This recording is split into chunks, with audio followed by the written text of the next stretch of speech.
Ce véhicule est exclusivement destiné à travailler sur autoroute et voie express. Donc la particularité, il est équipé d'un panneau à message variable qui nous permet de communiquer avec les usagers de la route.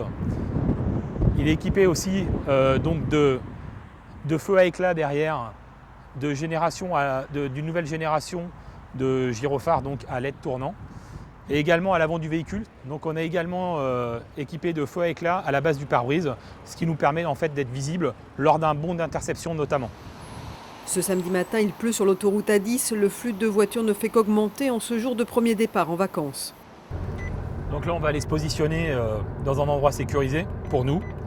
Et on va procéder à un contrôle vitesse. Donc là on travaille en sens 2, c'est-à-dire les gens qui vont se diriger vers Paris.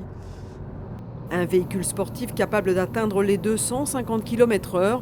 Le but, intervenir le plus vite pour faire stopper l'infraction rapidement.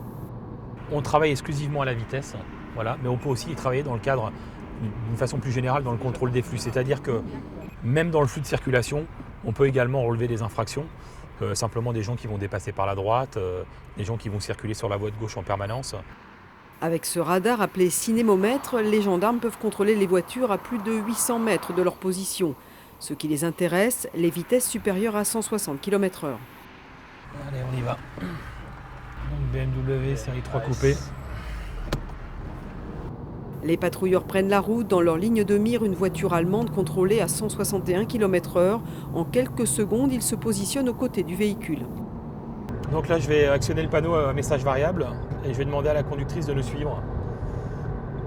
Dans un endroit sécurisé, les patrouilleurs font stopper la voiture. La conductrice est un médecin urgentiste qui vient de finir 36 heures de garde. 161 km/h, c'est une vitesse enregistrée à laquelle nous appliquons une tolérance, puisque c'est prévu comme ça par la loi, ce qui fait une vitesse retenue de 152 km/h.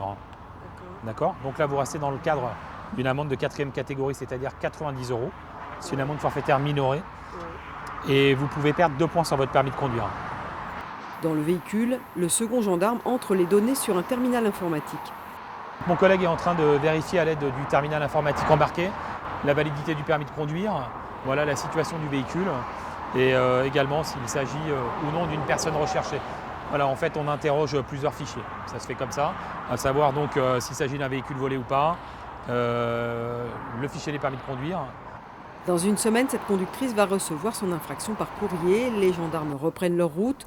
Dans l'unité de Saint-Arnaud-en-Yvelines, ils sont 3 à être formés à cette conduite rapide. En une matinée, ils auront verbalisé 3 grands excès de vitesse.